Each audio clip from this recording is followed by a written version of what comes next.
único homem pode ter a motivação necessária para cometer diversos abusos contra muitas mulheres durante décadas.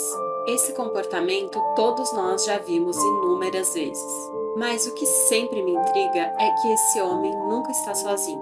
Para que esse único homem seja capaz de cometer crimes por tanto tempo sem pagar por nenhum deles, vai ser necessário outros tantos ao seu redor que sejam coniventes com essa prática. Vai ser necessário uma indústria que propicie tanto poder a alguém que se sinta seguro para isso. E vai ter que existir uma sociedade que relativize os abusos. Esse combo de alguém poderoso contra vítimas em uma posição vulnerável socialmente formaram R. Kelly. Olá, eu sou a Glau e sejam bem-vindos ao canal Sem Rumo. No vídeo de hoje eu vou te contar todos os detalhes envolvendo o cantor R. Kelly, que cometeu abusos dos mais diversos tipos contra inúmeras mulheres durante décadas. Mas antes de mais nada, já vai deixando o like, se inscrevendo aqui no canal e também compartilhando esse vídeo com alguém, porque você ajuda muito o canalzito. Então clica aqui no botão compartilhar, envia esse vídeo para algum contato seu do Whats e pede para essa pessoa vir aqui se inscrever também. Segue o canal nas outras redes sociais porque também sai vídeo por lá. Agora sim, sem mais delongas, bora pro caso.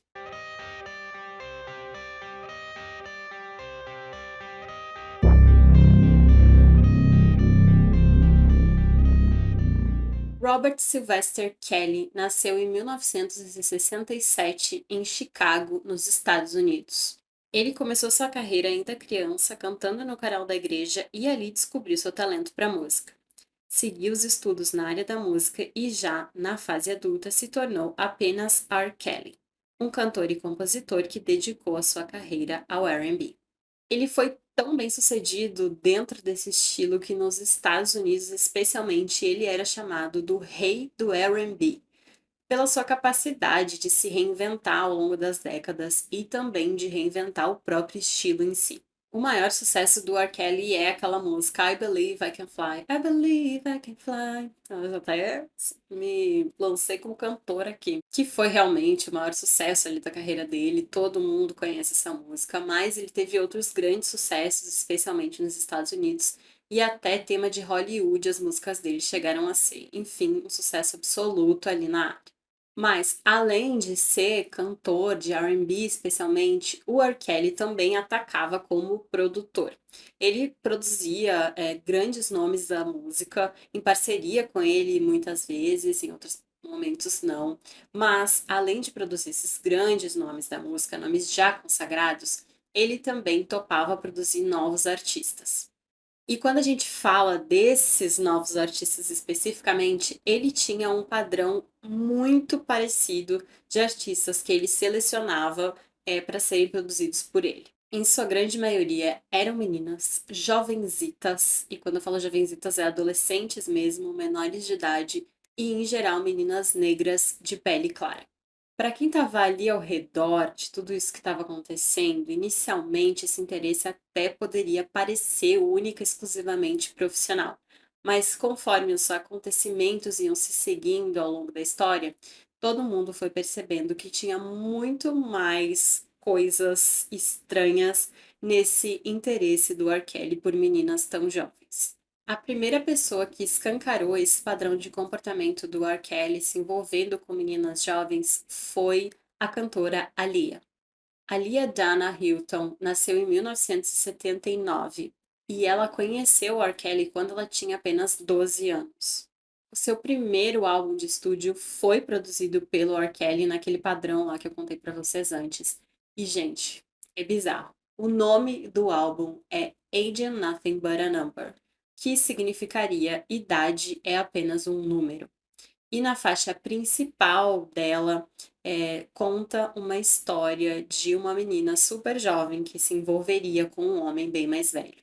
A partir desse lançamento, todo mundo que estava ali ao redor, a mídia, os fãs, os familiares, as pessoas que trabalhavam com eles, começavam a perceber que tinha um clima rolando ali e que parecia que o relacionamento deles estava indo muito mais além do que só a parte profissional. E sim, eles estavam se envolvendo amorosamente. Na época, a Lia tinha apenas 15 anos, ela era uma menina, mas naquele momento, naquela época social, meio que isso de uma menina super jovem se envolver com um cara bem mais velho não era necessariamente uma coisa mal vista, como a gente consegue entender melhor nos dias de hoje.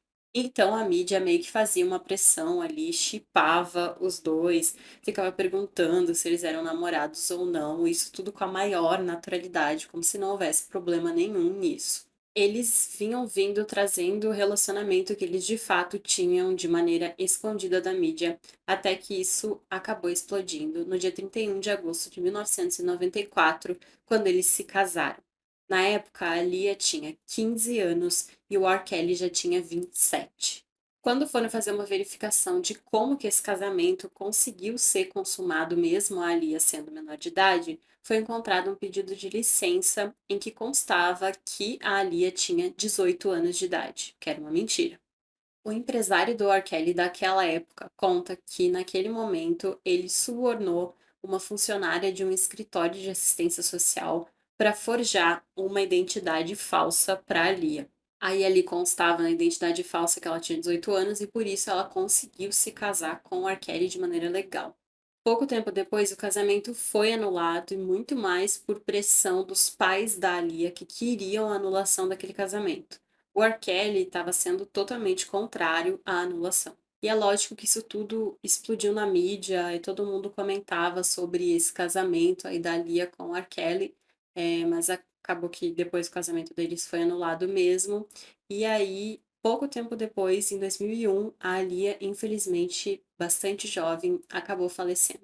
Esse casamento acabou sendo bastante divulgado na mídia, todo mundo falava sobre isso, porque o R. Kelly era muito famoso, a Alia estava muito famosa naquele momento também, então todo mundo estava falando sobre isso, mas socialmente, de uma forma assim, relativamente grande, esse relacionamento não foi visto como uma coisa extremamente ruim, como a gente tem essa visão mais clara hoje em dia. Naquela época, as pessoas, de uma certa forma, normalizaram aquele relacionamento de um cara bem mais velho com uma adolescente. E isso com certeza aumentou a confiança do R. Kelly e fortaleceu essa tendência de comportamento que ele tinha de buscar se envolver sexualmente com meninas bem jovens, adolescentes mesmo. Parece que ele meio que fez esse teste, viu que acabou não dando em nada, que nada aconteceu com ele, legalmente mesmo, e aí ele foi se aprofundando cada vez mais na busca por meninas adolescentes. As pessoas ao redor dele contam que nessa época ele ainda não era o predador sexual que ele veio a se tornar anos mais tarde, mas que ali já dava para ver sinais de que ele estava começando. A impunidade, o dinheiro, a fama, o poder levaram R. Kelly a crer que ele podia tudo. Especialmente porque o alvo dele era meninas bastante jovens e negras. Ou seja, tem o perfil que a sociedade e mesmo as autoridades parecem não se importar muito, por razões que a gente já sabe bem quais são. E foi assim, com seu alvo definido e com toda a impunidade para que ele fizesse o que quisesse, que o predador veio à tona de fato e os abusos frequentes começaram. São muitas vítimas, 40, 50, o número foi crescendo cada vez mais de meninas que vinham à tona, agora mulheres, né, mais velhas, para falar sobre os abusos que elas sofreram quando mais jovens pelo R. Kelly. Então, eu não vou te contar uma história específica de uma mulher ou de outra, porque, inclusive, as histórias delas se assemelham muito, especialmente no tipo de menina que ele buscava na vitimologia e também no modus operandi, de que modo ele cometia esses crimes. Então, eu vou fazer um resumo de mais ou menos como que funcionava o início até o final da relação entre milhões de aspas dos abusos mesmo que o R. Kelly estabelecia com essas meninas para você entender como que aconteciam esses abusos. Entendendo, é lógico que cada história é única, então vai ter variações. Se você pegar uma história de cada indivíduo, logicamente vai ter suas especificidades. Mas, de uma forma geral, era mais ou menos assim que ele cometia os abusos. Tanto o próprio R. Kelly como a equipe dele, amando dele, né, buscavam meninas para ele. Esse era o termo que eles usavam, inclusive.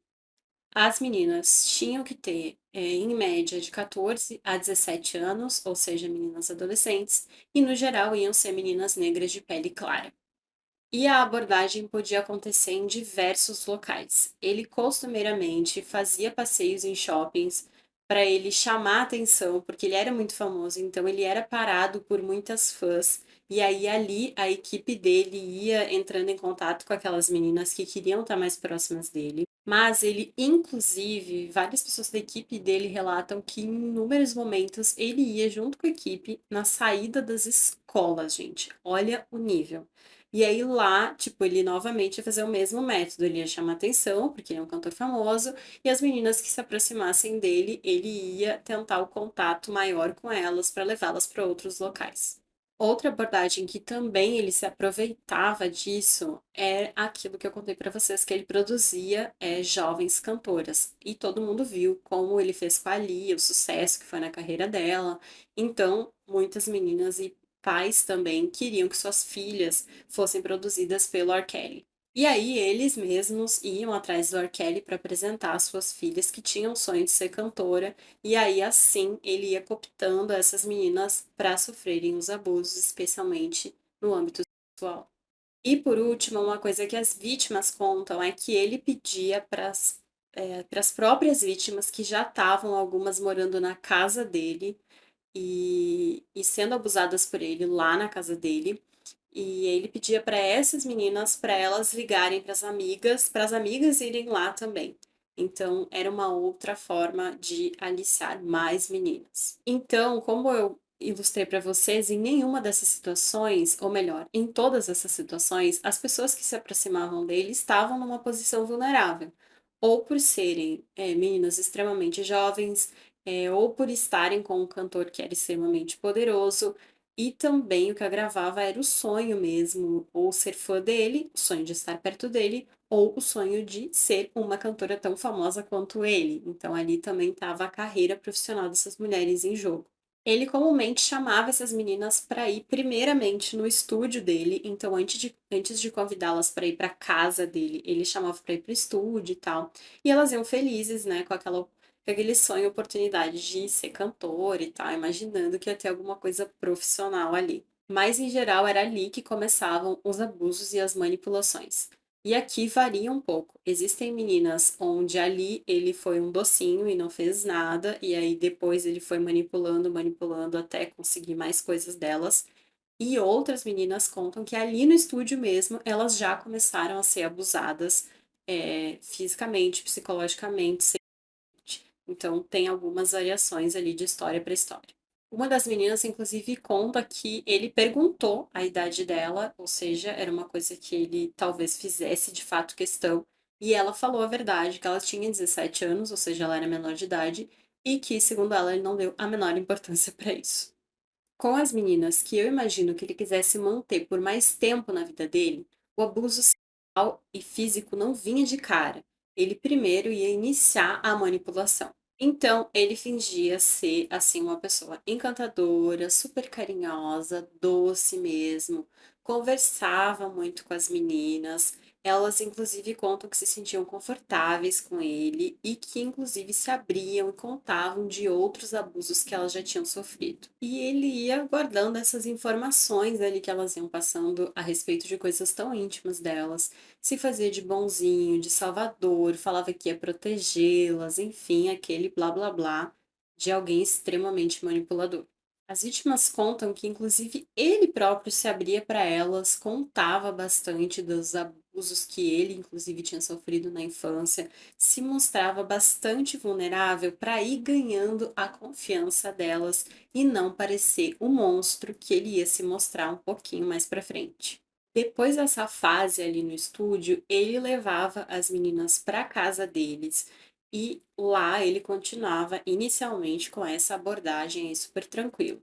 Ele ia tentando engambelar os pais das meninas para tentar manter elas o máximo de tempo ali na casa com ele. E esse tempo que eu falo não é horas, não. Dias que viram semanas, que viram meses, que viram anos. Dessa maneira, ele ia cerceando cada vez mais as vítimas, tentando mantê-las cada vez mais tempo dentro da casa dele, fechadas mesmo, afastando elas dos pais e mantendo elas próximas dele o máximo possível. Elas contam que o celular delas era confiscado e que elas tinham que usar um telefone específico, que elas não tinham total liberdade para conversar com os pais na hora que elas quisessem, então isso era controlado pelo R. Kelly, e também não podiam sair da casa a hora que elas quisessem, elas tinham que estar acompanhadas e o R. Kelly estava sempre de olho. Outra característica que eu falo de manipulação, né, aqui no canal já falei em outros vídeos, que é afastar a pessoa, a vítima, da sua rede de apoio. Então era isso que ele ia fazendo. Nesse ponto, a vítima estava cada vez mais vulnerável. E era aqui que as agressões iam começar a escalonar. Para vocês terem uma noção do cerceamento de liberdade, elas tinham que inclusive pedir permissão para ir até no banheiro. Ali, sob o total domínio dele, as agressões advindas do R. Kelly iam começar. E elas iam ser de todos os tipos: psicológicas, físicas, mas principalmente sexuais. Alguns pais chegaram sim a fazer denúncias contra o R. Kelly. Então a polícia ia até lá e chamava as meninas, né, as possíveis vítimas, para ir depor. Mas quando elas chegavam na delegacia, elas negavam todas as acusações, que é um padrão extremamente comum, né? As meninas eram ameaçadas, então acontecia uma lavagem cerebral e essas meninas apoiavam o abusador durante anos por medo mesmo, continuavam do lado dele, inclusive algumas delas ainda continuam. E quem é que lembra aqui? Vou linkar com outro caso, do caso Cat Torres. Eu trouxe esse caso aqui no canal, então vou deixar os links aqui para vocês assistirem esse caso, onde eu falo sobre manipulação, sobre manipular vítimas, porque era um padrão bastante comum. Lembram que quando o caso estourou, as próprias vítimas da Kat vieram a público acusando a família, e aí depois que a Kat foi presa, elas voltaram ao público de novo falar que elas tinham sido obrigadas a falar mal contra a família, fazer as acusações contra a família. Então era mais ou menos isso que acontecia aqui no caso do R. Kelly. As meninas elas sabiam o que estava acontecendo com elas, mas quando o caso vinha a público, talvez por medo, por manipulação dele, elas acabavam negando as acusações. E haviam outros pais que também, né, sabiam que aquilo tudo estava acontecendo, mas que ficavam deslumbrados assim com ter as suas filhas, entre aspas, trabalhando para um cantor tão famoso, e então não faziam nada. E eu tô trazendo o papel dos pais aqui no caso, porque a gente está falando de vítimas menores de idade. E por serem menores de idade, elas não podem ser responsabilizadas pelas suas escolhas, que são, né, de dever dos pais se responsabilizar por essas escolhas. Então, de uma forma ou de outra, existe uma parcela de culpa ali nesse caso. É claro que deixando muito óbvio que o único, assim, culpado dos abusos é o R. Kelly, é o abusador. Mas muito se discutiu sobre a parcela de responsabilidade dos pais em, de uma maneira ou de outra, terem permitido que essas meninas entrassem em contato com o R. Kelly, entrassem em contato com a vida íntima dele, o estúdio, a casa, sem a supervisão deles. De toda forma, esse ciclo de violência do R. Kelly, ele não se interrompia, mesmo que uma menina saísse da casa dele. Porque assim que uma vítima fosse liberada, libertada, enfim, uma outra ia ocupar o seu lugar. E foi assim que ele foi abusando de inúmeras mulheres durante décadas. Além de serem submetidas ao abuso em si, as meninas também eram filmadas. O R. Kelly filmava os abusos que ele cometia contra essas meninas. E é lógico que mais dia menos dia alguém ia ter acesso a essas imagens. Em 3 de fevereiro de 2002, uma das fitas em que mostrava o R. Kelly abusando de uma menina menor de idade vazou. A equipe dele começou um esforço enorme para tentar encobrir esse vazamento, mas a mídia não falava de outra coisa e ficou impossível. Todo mundo estava sabendo que o R. Kelly tinha cometido abusos contra uma menor. Aí o plano dos advogados era falar que lá na fita não era o R. Kelly, mas sim um dos irmãos dele. Eles chegaram a entrar em contato com os irmãos para pedir para eles assumirem a culpa do crime que o R. Kelly tinha cometido. E aí, quando eles falaram que não iam assumir, os advogados marcaram uma coletiva de imprensa e falaram mesmo assim publicamente que não era o R. Kelly, sim que era um dos irmãos dele, é mesmo que não fosse que eles dissessem que não iam admitir a culpa por um crime que não cometeram. Em 5 de junho de 2002, ele foi indiciado e chegou a ser preso por pornografia infantil. Eles realizaram uma busca na casa dele e encontraram mais imagens com outra menor em uma câmera. Mas o juiz decidiu absolvê-lo porque, segundo ele, a câmera foi apreendida de maneira ilegal. Quanto ao julgamento da primeira filmagem, que tinha sido encontrada e vazada para a imprensa, ele chegou a ser julgado em 2008, mas mesmo com todas as provas apontando que ele de fato tinha cometido aquele crime, ele foi absolvido. Tem coisas que simplesmente não dá para entender. Apesar de a mídia e parte da justiça estarem tentando expor todos esses casos do R. Kelly, tudo acabava sendo abafado pela sua equipe, ou por um novo hit, ou pelo que a gente vê muito, descredibilizando a palavra das vítimas que iam denunciá-lo. Mas é somente em 2019, muitos anos depois dos abusos que o R. Kelly cometia terem começado, é que o castelinho de areia desse abusador ia desmoronar. Foi lançado o documentário intitulado Sobrevivendo a R. Kelly, que inclusive esse documentário serviu de base para esse roteiro aqui desse vídeo também. Inúmeras vítimas vieram à tona contando todos os casos de abuso que sofreram do R. Kelly, inclusive mostrando seu rosto, divulgando seu nome, então se expondo de uma certa maneira para tentar buscar justiça e para tentar parar esse homem, porque parecia que não havia outra maneira. Várias dessas vítimas que apareceram no documentário também se reuniram para fazer denúncias formais contra eles na polícia, e foi aí que o processo começou. Depois do lançamento do documentário e de toda a repercussão, as famílias das vítimas e as próprias vítimas contam que eles receberam diversas ameaças. Mas o R. Kelly foi comemorar normalmente o seu aniversário numa boate e, com o microfone na mão, ele diz o seguinte: é meu aniversário e eu não dou a mínima para o que está acontecendo hoje à noite. Em relação a esse processo, o R. Kelly chegou a ser preso ainda em 2019, mas ele passou 3 noites na prisão, pagou fiança e foi liberado. Pouco tempo depois, ele deu aquela fatídica entrevista para Gayle King, que repercutiu no mundo inteiro, porque não se falava sobre outra coisa a não ser sobre o caso R. Kelly. Todo mundo queria saber o que ele tinha a dizer a respeito disso. Nessa entrevista, ele simplesmente surtou quando foi confrontado com as acusações, enquanto a Gayle ficou lá sentada pleníssima. É super tragicômica essa entrevista. E aí todo mundo pôde ver o lado explosivo dele que as vítimas tanto falavam que já tinham visto inúmeras vezes, enquanto eram descredibilizadas. Em 30 de maio de 2019, o R. Kelly foi indiciado por mais acusações, porque imaginem, gente, nesse período de mais ou menos uns 30 anos, quantas vítimas ele conseguiu fazer aí nesse padrão dele. E então, em 27 de setembro de 2021, finalmente, depois de tantos anos, o mundo conseguiu assistir o R. Kelly, enfim, começar a pagar pelas atrocidades que ele cometeu durante tanto tempo. Nesse julgamento, ele foi considerado culpado de exploração e tráfico em Nova York.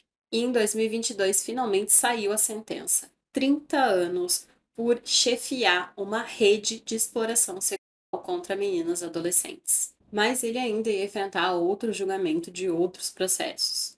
Em 23 de fevereiro de 2023, ele foi considerado novamente culpado em um julgamento onde era acusado por infantil, referente àqueles vídeos que ele gravava das meninas. Ele foi condenado a 20 anos de prisão, mas o juiz desse caso permitiu que 19 desses 20 anos fossem cumpridos simultâneos à outra pena que ele já havia recebido. Na prática, então, somente um ano vai ser acrescido na pena total dele, que vai fechar em 31 anos. De toda forma, é um alento para todas as vítimas que bradaram durante anos por justiça e nunca tiveram. Todas essas meninas jovens, negras, invisibilizadas, tiveram coragem para lutar durante todos esses anos e se exporem para denunciar esse monstro, para impedir que ele fizesse isso com ainda mais mulheres. É bem óbvio que mudanças culturais não acontecem de uma hora para outra. Elas estão enraizadas na nossa sociedade e vai demorar muito tempo para essa cultura machista e misógina ser modificada. Mas a condenação desse homem pode ser talvez uma luz no fim do túnel. É isso para o vídeo de hoje, pessoal. Não se esquece de deixar o seu like, se inscrever aqui no canal e também compartilhar esse vídeo para ajudar o canalzito a crescer. Segue o canal também nas outras redes sociais porque vive saindo vídeo por lá. A gente se vê no próximo vídeo. Um beijo e tchau!